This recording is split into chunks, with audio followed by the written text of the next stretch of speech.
Graça e paz, Deus abençoe a todos abundantemente em nome do Senhor Jesus Cristo. Eu sou o pastor Ivan, obrigado por sua presença. Eu com a pastora Teresa Cunha pastoreamos a igreja Ministério Coenonia, localizado aqui na rua Flor de Maio, número 385B, no bairro da Paz.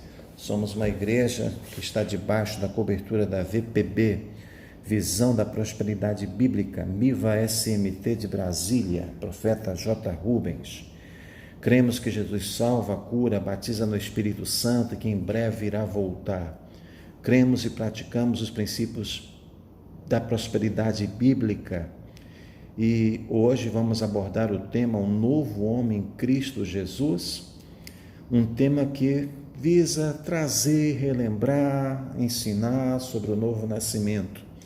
Eu tenho certeza absoluta que um homem e uma mulher nascidos de novo podem vencer com paz, com equilíbrio, as provações nos dias de hoje. E eu tenho aqui um texto central, está em Efésios, capítulo 4, versículo 13, que diz assim: até que cheguemos à unidade da fé e ao conhecimento do Filho de Deus, a varão perfeito à medida da estatura completa de Cristo. Louvado seja Deus.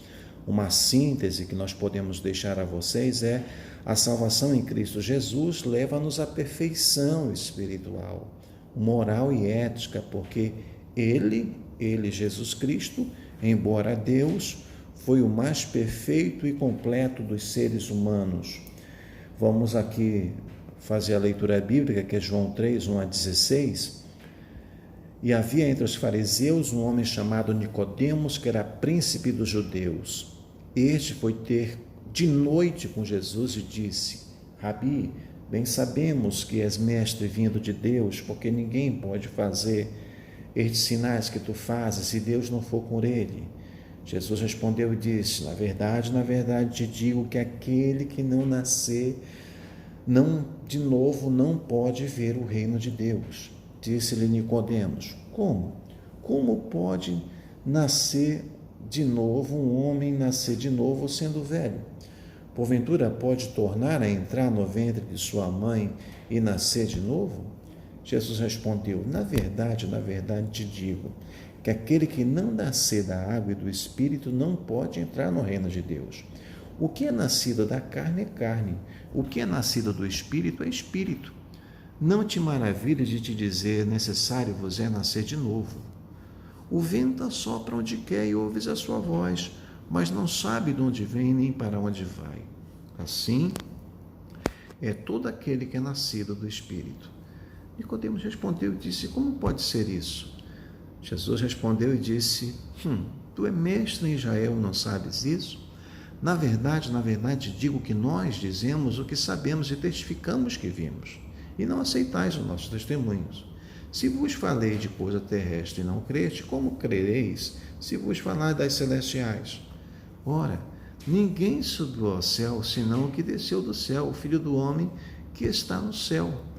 E como Moisés levantou a serpente no deserto, assim importa que o Filho do Homem seja levantado, para que todo aquele que nele crê não pereça, mas tenha a vida eterna.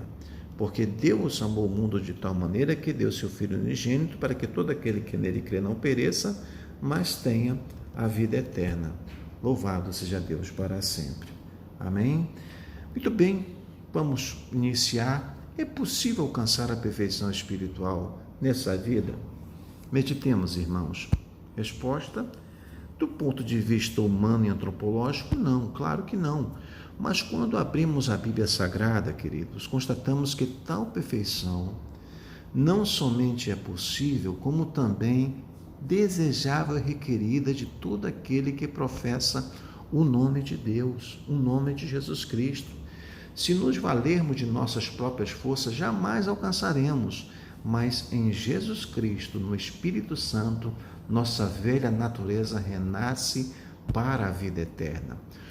O ideal que Deus estabelecera para o primeiro Adão torna-se possível em seu Filho Jesus Cristo, chamado último Adão.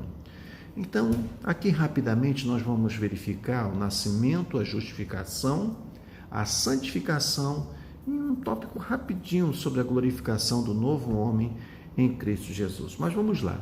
O que é um novo nascimento?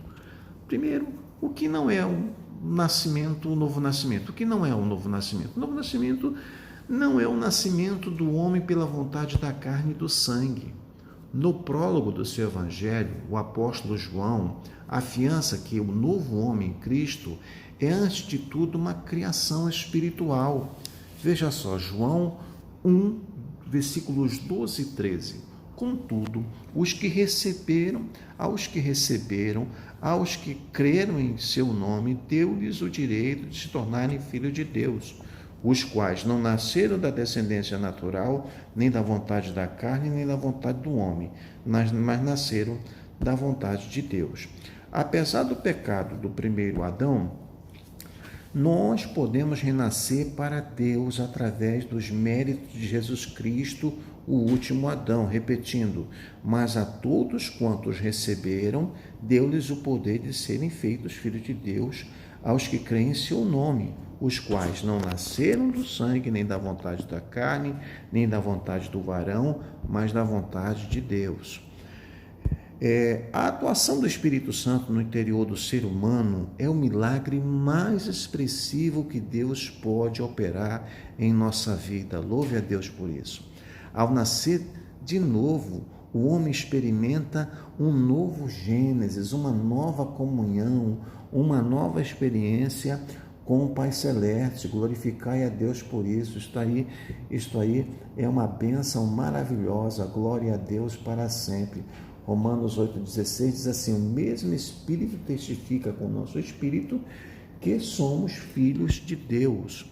Segundo, o novo nascimento, ele é um nascimento da vontade de Deus. O nascimento do novo homem é descrito pelo evangelista como um ato de nascer de Deus. Veja, o João 1,12, acabamos de ler: contudo, aos que receberam, aos que creem em seu nome, deu o poder de se tornarem filhos de Deus. João 1,12. Então, isso implica a aceitação pela fé no plano da salvação que o Pai Celestial elaborou bem antes da fundação do mundo. Apocalipse capítulo 13, versículo 8, 13 e 8. Eu não tenho aqui o 13 e 8. Tá? Você pode verificar aí, tá? E ler que nesse momento o homem torna-se nova criatura em Cristo, ou seja, é o auge da bem-aventurança. 2 Coríntios 5,17, um texto tão conhecido por nós todos, está escrito assim: portanto, se alguém está em Cristo, é nova criatura. As coisas antigas se passaram, eis que surgiram novas coisas. Aleluia! Então, logo, nascer de Deus é tornar-se filho de Deus pela fé. É crer pela fé, conforme João capítulo 1, versículo 2. Então, o que é o novo nascimento? O novo nascimento ele também tem base no nascimento da água. Nascimento da água, o que é isso, o nascimento da água? É o batismo em águas que só tem efeito salvador quando é recebido, feito pela fé. Tem que ter a fé.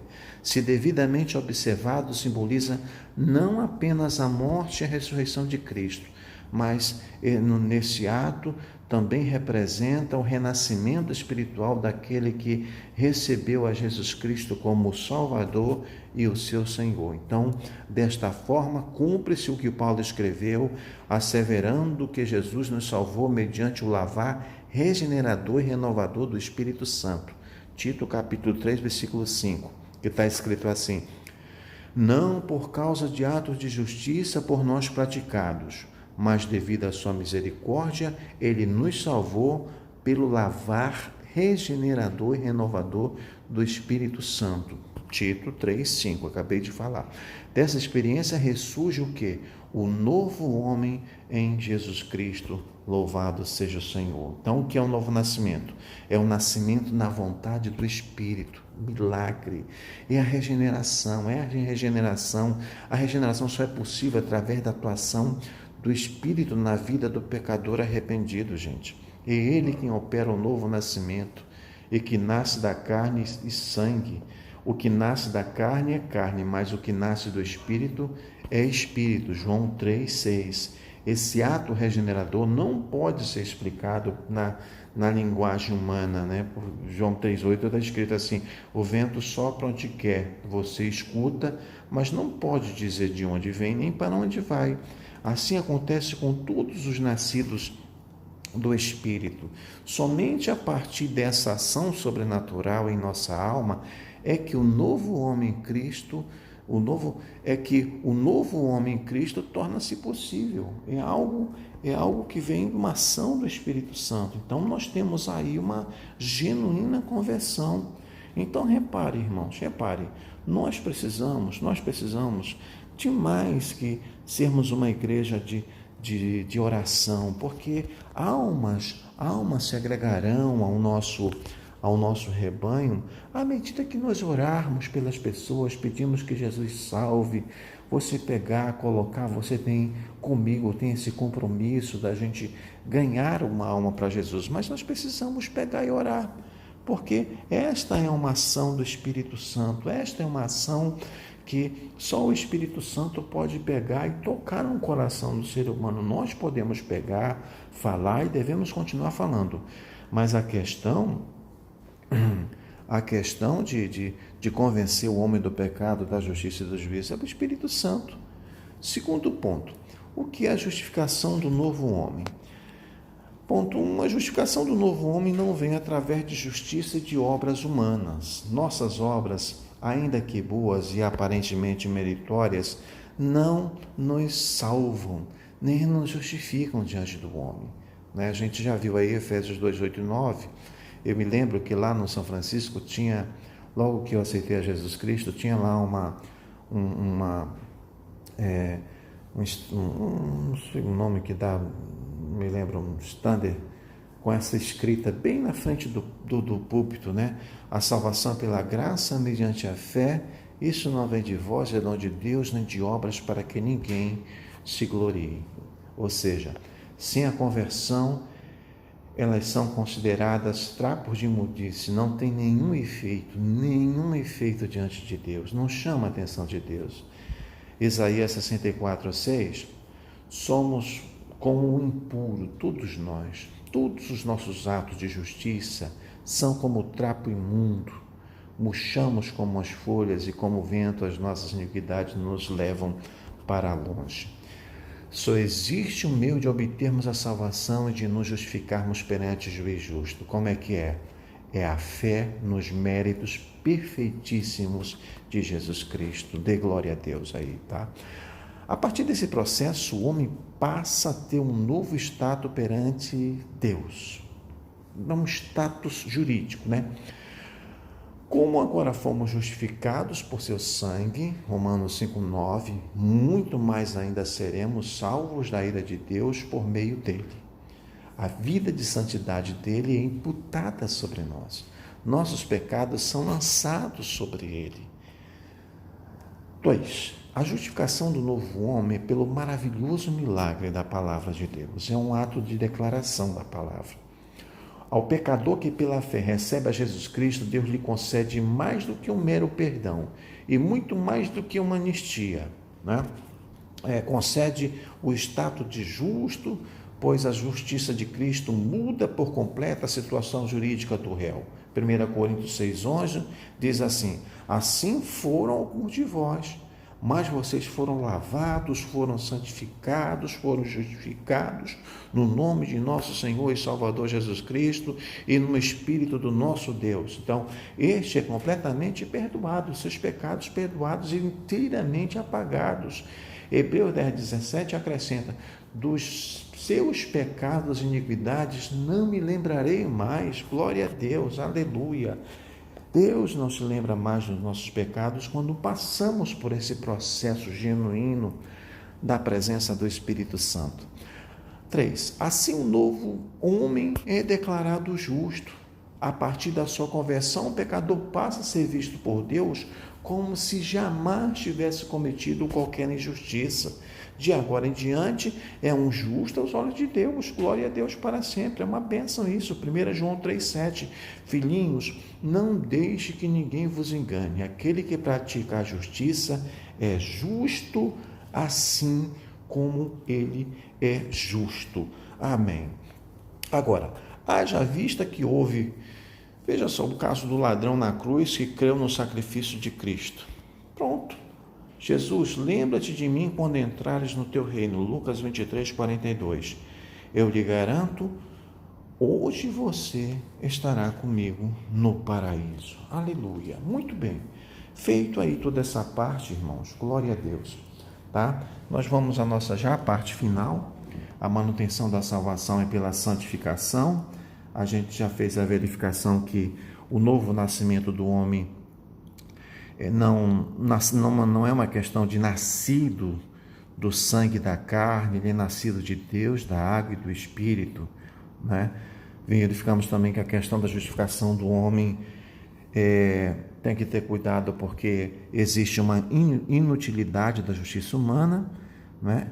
A justificação é um ato declaratório e jurídico de Deus sobre o homem, e o milagre da regeneração, o homem se torna justo e capaz de vencer tentações do pecado. Agora, veja só, a manutenção da salvação pela santificação do novo homem, né? A santificação, em primeiro lugar, veja só, ao contrário da regeneração, o que nós podemos dizer? Tá, que é um ato instantâneo. A santificação é um processo que demanda toda a nossa vida, até alcançarmos a estatura de varões perfeitos. Aí que começa a briga, meu filho. Tá? Então vamos lá. Número 1, santificação como posicionamento, né? No exato instante da sua conversão, o pecador arrependido passa a ser visto não apenas como justo, mas também como santo por Deus e pela igreja. Já está separado do mundo, ele já se torna propriedade exclusiva do Senhor. 1 Pedro 2,9 diz assim: vocês são geração eleita, sacerdócio real, nação santa, povo exclusivo de Deus, para anunciar as grandezas daquele que os chamou das trevas para a sua maravilhosa luz. Então, o posicionamento santo, é santo, né? Embora a pessoa ainda esteja em um processo de subir a escada, é um processo de santificação. Número 2, tá? A santificação como um processo em si. O novo homem em Cristo, ainda que seja visto como santo e realmente o é, terá de se submeter a um longo processo de disciplina, né?